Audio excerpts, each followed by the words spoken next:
Hi, I'm 𝐬𝐮𝐬𝐜𝐫𝐞, and welcome to the C-Suite Sherpa podcast, where we shine a spotlight on business experts and resources you should know.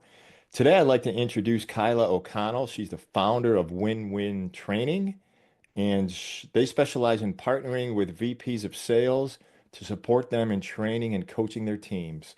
Welcome, Kyla, to the podcast. Tell us a little bit about your company and who you service. Thank you, John, for having me. It's wonderful to be here. Yes, well, you said it beautifully. I think I'll add a few things briefly, but Win-Win Training works in partnership with VPs of sales.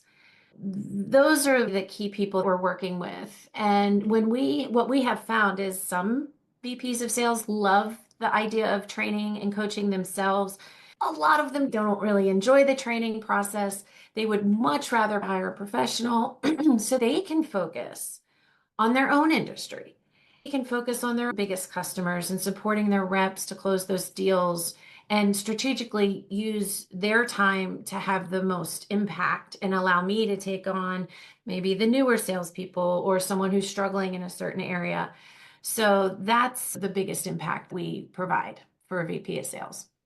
Yeah, that's great, Kyla. So it sounds like the VP of sales, you're going to allow them to manage, but you're going to focus on the training. Correct. Sometimes we get asked to do a fractional situation where we are managing too, but those are usually temporary until they find a more permanent situation. Got it. So, Kyla, tell me who your services work best for. Tell me about your current customers. Yeah, I think that what we have found is our sweet spot really is the small, mid-sized enterprise, the SME market. Revenue between maybe 50 million and 200 million really is a sweet spot because we have found that companies of that size typically have enough revenue and a team to fund us and know they have growth goals to hit, but may not have all processes or best practices in place yet. Got it. That makes sense. When I ask you about the business approach that you have, how do you separate yourself from others? We are a very empathy-driven sales training company. So, what's in it for them? What's in it for your customer? People respond to this because of empathy trends and super trends we are seeing today in business as well. A post-COVID business environment looks different than pre-COVID. We're helping organizations navigate bringing people back to the office. How do the management dynamics change and the coaching dynamics change? Also, younger generations. Mm. Some of these poor Gen Z generation entered into the workforce during COVID. So we have to have empathy for the reality they might be behind in some areas of professional acumen. Even the managers during that time that should have gone through training and should have been developed may be a little behind because of that time. Empathy is human. With this extremely tech-driven world, we're seeing a thirst or just some people want human connections.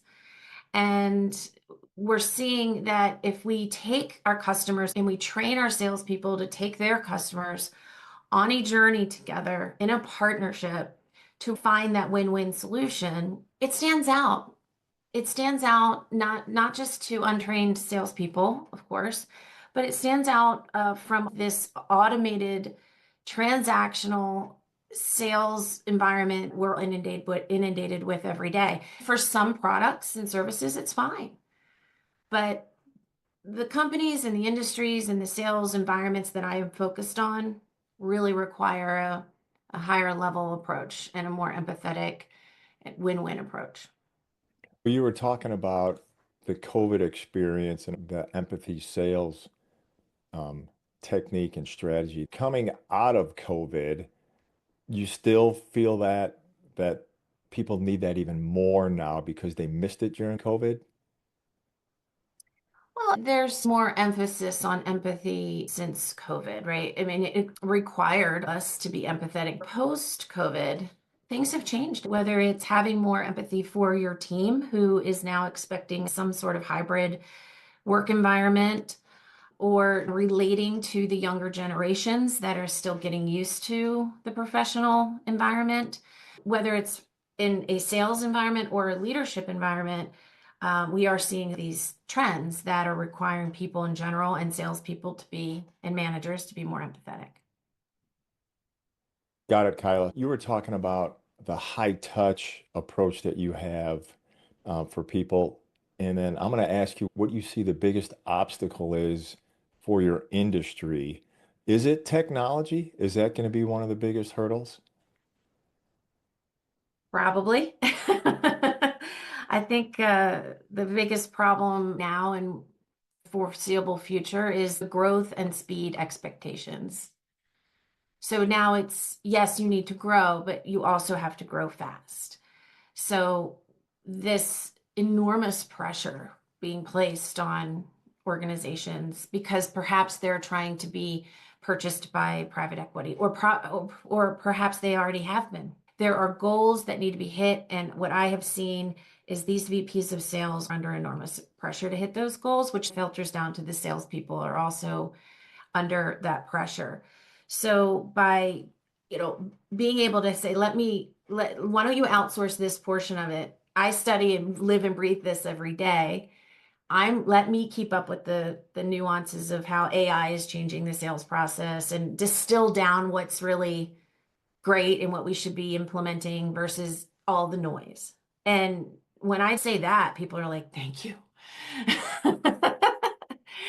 How this growth in speed expectation demand is impacting salespeople is that they must have an ongoing commitment to evolving as a salesperson.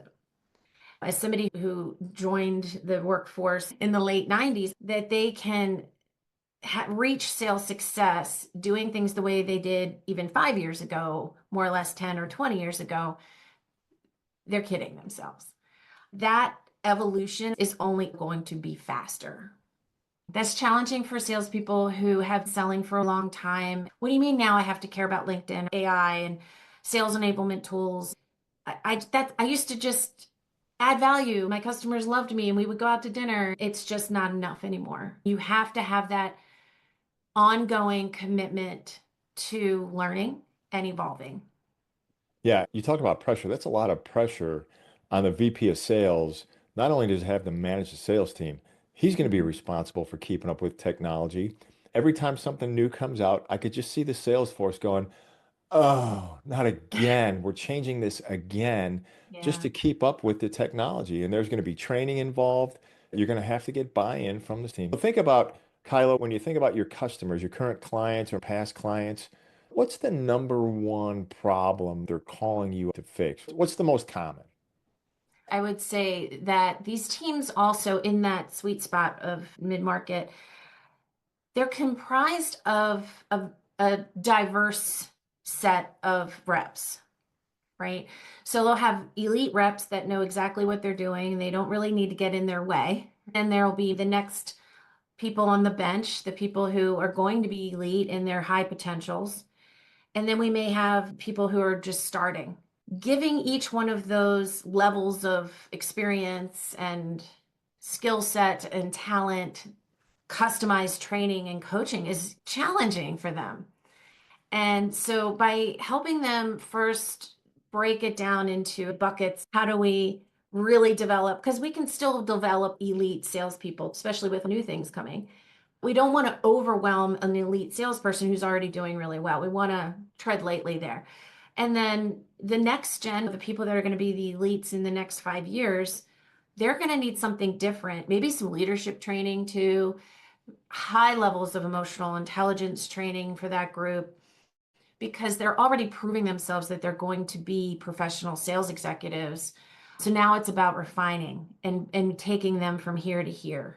What people just starting in sales need is completely different. Helping a VP of sales first recognize that they have this diverse team and that they all have different needs, and then helping them set up plans, curriculum, and engagements to meet those needs. Yeah, that's great you mentioned the new guy coming in doesn't need advanced techniques that the experienced guys are already using and customized training for each individual's needs. I'd love to say that the VP of sales has time to do that, but that's probably not on his top five when he's got to answer the numbers. Exactly. Exactly. Thanks for sharing, Kyla. We're going to go through a little speed round, a little lightning round.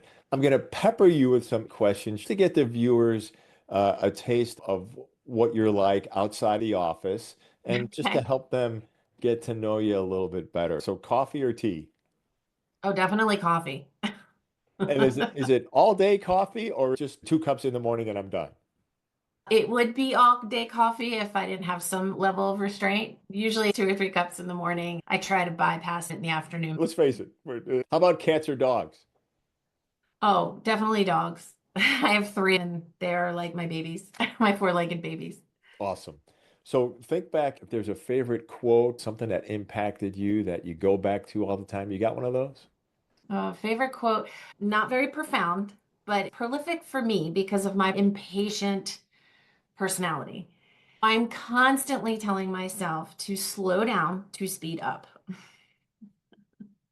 Slow down to speed up. Yeah, absolutely. I can relate for sure. And that is profound. It's simple, but it is profound. I just need to listen to that a little bit more. How about if you ever get a chance to unplug and you're sitting on the couch in front of the TV, what's on? What are you watching? Well, you're going to laugh, but I love watching Shark Tank. So I listen to the pitch and then mute it.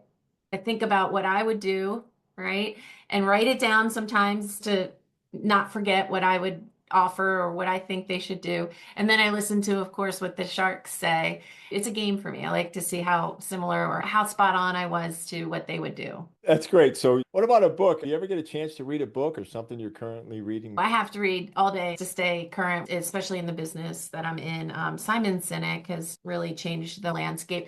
He was why I infused empathy into my business. Leaders Eat Last, Start with Why, and The Infinite Game were game changers as far as the landscape of selling and leadership, in my view. So I'm always referring to those books by Simon Sinek. Start with Why was a game changer for me. Mhm. Changed my whole sales process. All right, let's touch on the bucket list. Tell me something that was on your bucket list you already accomplished, and tell me something left that you know you're going to nail. With a previous firm, I had the opportunity to travel all over Europe and to China for work to train sales teams. I always knew I wanted to go out on my own eventually, and I did. The bucket list item was it'll be interesting and wonderful if I can train and coach internationally under my own brand. And that happened. I was invited to speak at a global sales conference in Ho Chi Minh, Vietnam. That was a bucket list pinch me moment. From the time I stepped out of the airport, I was treated like the biggest celebrity. All of that under my own brand, pinch me bucket list moment for sure. Yeah, that's awesome. That I had goosebumps when you were describing. So tell me about something left on the list you're looking forward to checking off. I have this dream team of professionals that I can't wait to hire. Each one of them will be a bucket list. Sometimes I can't decide which one I'm going to hire first. I have many of them as contractors now. They're already working and helping me build my brand. When I have that team full time working under win-win, that'll be a bucket list moment because they're already on board. We just have to get the revenue there. We'll get there. And then I know this little project of mine will take off. It sounds amazing. And it sounds like you got a good head start. Thank you. So, Kyla, people are going to watch the video. What's the best way for them to find you? And I'll put all this in the podcast notes, but go ahead and tell us the best way to find you. Yeah, the best way to find me is LinkedIn to get to know one another's background. I want to learn about you. If you'd like to learn about our company and some of the testimonials and services we offer, I invite you to visit my website at winwithempathy.com.